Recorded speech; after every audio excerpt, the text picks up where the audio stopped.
มาสบายดีน้องสาว PCP ลาวเบิดทุกคนเนาะ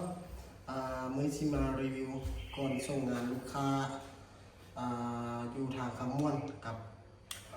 ปักซีเนาะเป็นทักติคอราคาดาก้อนส่วนเก้าเนาะก็แต่ไอ้น้องที่เชื่อมั่นทางงานเราเนาะ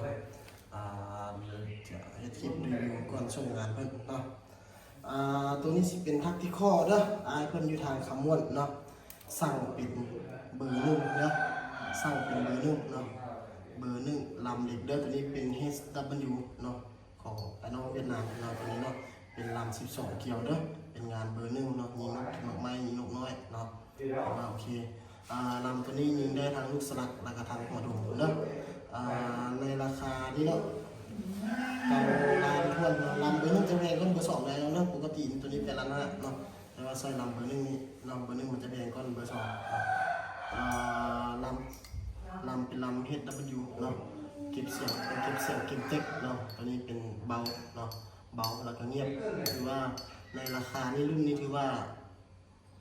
ที่เคยใช้มาเป็นรุ่นนี้ถือว่าเงียบสุดเนาะถังเป็นถังก้นมนเนาะราคานี้เป็นถังก้นมนวาล์วนี่เป็นวาล์วเข้าไม่เนาะวาล์วสุดนี้มันเป็นวาล์ว12แหวนเนาะ12แหวนแล้วก็ซิม2ซิมเบิดเนาะบอกว่าจะเป็นน็อตปรับลมแล้วก็แกนวาล์วเนาะเป็น2ซิมอันนี้เราตั้งลมอยู่ที่1,000เนาะหรือว่า10 MPa เนาะเพราะว่าเราลิ้นลูกหัวดมเบอร์หนึ่งก็จำเป็นต้องเล่นสูงแล้วก็เป็นทักติคอปี2025เนาะกล้องเป็นกล้องดิสคัฟเวอรี่ได้ทีนี้ได้มีไฟหน้าเลนสามารถยิงกับคืนได้เนาะภาพถ่ายภาพอย่างไรการใช้งานกับตามคลิปทั่วไปที่เราเคยเอาลงเนาะบอกที่2นะบอกที่2เป็นของไอ้ใหญ่ใจดีเพิ่นอยู่ทางปักเซเนาะตรงนี้เพิ่นสร้างเป็นดากอน09เนาะเป็นปี2025เนาะดำตัดแดงถือว่างามเนาะถือว่าค่อนข้างจิตตาหน่อยนึงเนาะเพราะว่าดำตัดแดงเก็บเสียงกระแดงเนาะตัวนี้เป็นดากอน09ปี2025ล่าสุดเด้อมูเมน14 นัดเนาะกล้องเป็นกล้อง BSA เนาะตัวนี้กาหมายจำเนาะซูมขยายตามเนาะคลิปมือเป็นคลิปมือไม้เนาะ